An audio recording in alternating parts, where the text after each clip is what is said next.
Hi, I'm with a very special guest today. It's Sani from RHB. Sani has got a fantastic story and background. Sani, tell us a little bit about yourself. Well, I began my career as a marketeer 19 years ago. All right, I was with Unilever. I was their scholar, and they brought me in as a management trainee. So I started off my career as a marketeer and have since been a marketeer till today. All right. Prior to RHB, I was with Unilever for 10 years, followed by with HSBC for 9 years. So RHB is just 4 months. So, how has marketing changed over the years? Well, marketing has changed tremendously, right? I think I still recall when I was a management trainee, things were not very much digitized. All right, reading research reports through decks of books looking like Bibles. All right, and just to switch on the computer takes a while before the modem kicks in. But now information is actually quite easy to access. You can actually do your desktop search quite easily through the help of Google. All right. And things are getting more and more efficient. And I think what is much more interesting now for marketeers here is that you are able to measure the outcome of your work. In the past, you just run campaigns and then you pray really hard that it works. Right. Now, with technology, you know exactly what works and how it works, and how you can actually evolve to ensure the work that you have done comes to meet with success. Tell me a story, Sani. A story that's inspired you, a story that that will be useful for the audience. I can share some of my personal story here. When I first joined Unilever, I remember being handed over a major project to actually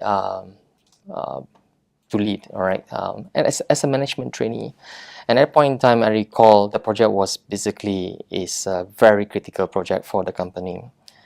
And my superior at that point in time actually entrusted me to actually run the project, contrary to my marketing director's view at that point in time. My marketing director mentioned that this particular project is so critical that it can't afford to fail. All right, so why do you give to someone that is so junior to run the project? At the end of the day, the two leaders actually came to agreement in the sense that because it is so critical, and you have someone coming from outside, all right, with no background to marketing, this person will be able to actually invest his or her own time and resources to make sure that it works. All right, and as a result, I'm being given the opportunity to actually run that project, and it has taught me a lot in the sense of being entrepreneur about things and not to fail and meet the expectations of my bosses, all right, who have actually entrusted me in this. And as a result, actually, I grow quite well in the organization and managed to actually launch this project successfully. So what I've learned throughout this journey here is at times, you shouldn't actually judge a person just based on the person's experience.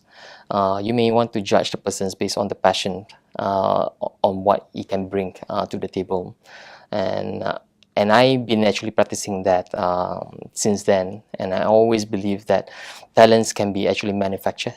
All right, it's not inborn. It's just a matter of giving people the opportunity and learn along the way, right? And never be afraid to fail. Um, you know, if you look at the current trend, everyone is saying that Mark Zuckerberg says if you are not breaking things, you're not moving fast enough.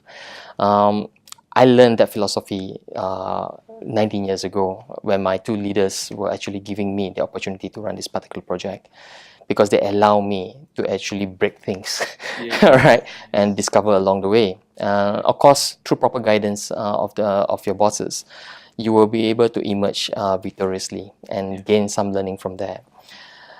And I bring that along with me with the people that I work with. There's no such thing that when you fail you lose everything. When you fail, you always gain. You gain a knowledge. The fail fast thinking is actually very popular today. how can I fail fast and be successful and have these different reiterations? Where do you draw the line? Um, I always believe in the philosophy whereby you need to fail fast in order for you to succeed faster, right? If you do not try, you will never know what works and what not. Of course, this doesn't mean that you are given the license to fail. All right, you have to be responsible and accountable in the decision that you take. Take calculated risk. All right, and the rest, make sure that you have all the trackers are in place. All right, all the discipline that you have actually gained over the years being put in place into practice, and make sure things are agile. All right. Right. So when you see things that is not moving towards the right direction, then you adjust, be nimble, and move along. Because in anything that you do, before you kickstart, you always build a lot of assumptions behind it. Sometimes those assumptions doesn't really reflect the reality once you proceeded with those initiatives, right? Yes. But you need to be nimble enough to understand, okay, what didn't work and how can I actually address that. Being accountable, be responsive in adjusting, I think for me that is good enough. But failing to do so, I think is very what I call inappropriate. Right. All right? And therefore you are not able to earn the trust from the organization or from your bosses. Yeah. So basically you're saying there's a big difference between failing and learning from it. Yes. If you fail and you don't learn from it, it's a waste. All right, and we have to learn from that. How has 2017 been for you? 2017 has been an interesting year. Well, first I've moved transition for me. I've moved on from all my life. I've been working with global companies like Unilever and HSBC, and now moving into RHB, which is actually a multinational local-based company. People ask me, why do I make that transition? All right, so at the end of the day, I wish to see Malaysian brands being recognized globally, and I see a lot of potential in RHB in doing so. Therefore, I make that move. All right, it's been an interesting year because there's a lot of opportunities I've seen in the current establishment and what we can actually do for the future, and at the end of the day, what we can actually bring to the table for our customers at the end of the day. Yeah, it's been exciting. It's always good to always discover new path, and when you're on a new path, comes along with it the adventure. You just need to make sure that you are prepared for the adventure. So spiritually, physically, I'm prepared for that. Fantastic. So what's one thing you will do different next year? One thing that I will do very differently next year on a personal front is actually to make sure that everyone that I work with, my new team, that they are able to stand on their own, to be known for their own merits, all right, on the things that they can actually create for the organization. Not in the sense of just merely winning awards. I think it's more about how do you win the customer's heart. Right. The engagement and everything. Loyalty. Yeah. And I think we must have that kind of a passion internally in order for us to drive that kind of effectiveness of reaching out to the customers. Often than not, most of the people are just looking at the numbers, all right, but they forget at the end of the day, we are also human. Yes. So the human-to-human engagement and interaction is key. All right, it's not just numbers. It's about the personal interaction. So we shouldn't lose sight on that. So what I would like to do differently in 2018 is to make sure that we do not lose our human touch eventually, whether we are in a marketing or whether we are in a business line. After all, it's a business of from human to human.